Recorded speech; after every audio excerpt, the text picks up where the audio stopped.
Hello everyone! Before we begin, my name is Husnia Makasimbar, and this presentation is specifically tailored for the course L136 Survey of American Literature in English for Grade 7 teachers.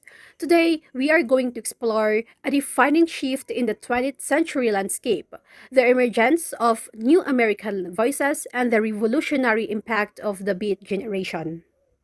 Welcome! Today, we are stepping out of the rigid 1950s and into the smoke-filled jazz clubs and open highways of the Beat generation.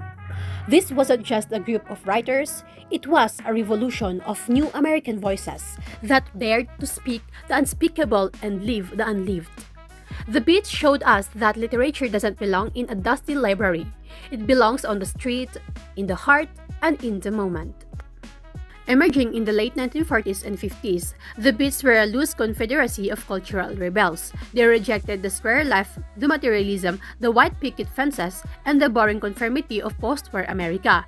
They wanted something beat, a term meaning both beaten down by society and beatific or spiritually blissful. So it's a reminder that when society becomes too rigid, a new voice will always rise to break the mold. Every movement has its leaders. Jack Kerouac gave the movement its soul and rhythm. Allen Ginsberg gave it its loud, prophetic voice, and William S. Burroughs gave it its dark, experimental edge. Together, they redefined what it meant to be an American writer.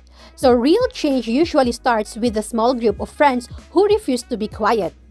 Jack Kerouac's masterpiece, On the Road, was famously written on a single 120-foot scroll of paper in just 3 weeks. He called his style spontaneous prose, writing like a jazz musician's plays.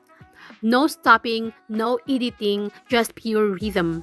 It became the Bible for anyone who ever wanted to just start a car and drive. So Kerouac taught us that the journey itself is the destination, and that honesty is found in the first thought, not the second. In 1955, Allen Ginsberg read his poem Howl in San Francisco. It was an explosion. It was loud, it was angry, and it was eventually put on trial for obscenity. Ginsberg wasn't just writing poetry. He was screaming against a system he felt was crushing the human spirit. So sometimes you have to howl just to prove you still have a soul in a world that wants you to be a machine. The Beats didn't just write differently, they lived differently. They explored Eastern religions like Zen Buddhism, they experimented with drugs to expand their minds, and they celebrated sexuality at a time when those things were strictly taboo. They proved that taboo is often just another word for unexplored truth. While the movement started in New York, it found its home at City Lights bookstore in San Francisco. Founded by Lawrence Ferlinghetti, this became the ground zero for beat literature, a place where banned books were sold and new voices were always welcome. So every revolution needs a headquarters. City Lights was the sanctuary for the voices that rest of the country tried to silence. The Beats didn't stay in the 50s.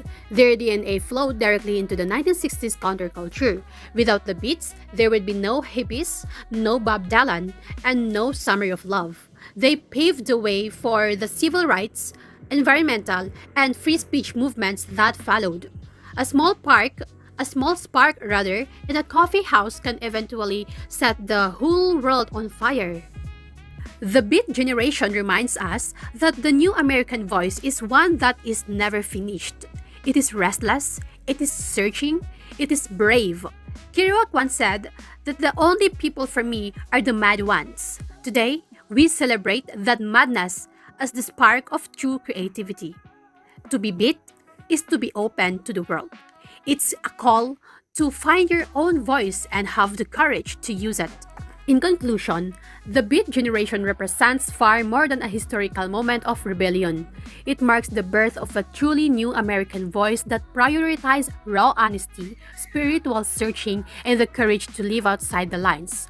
For us, as educators in L136, understanding these writers is essential because they remind us that literature is a living, breathing force, one that can inspire our grade 7 students to find their own unique voices and to see the world with a sense of wonder and critical inquiry. As Jack Kerouac famously suggested, that the road is life and the journey of self expression never truly ends.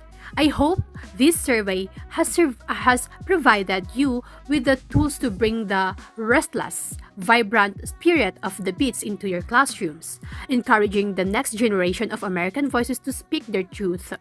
Thank you for your time and your attention.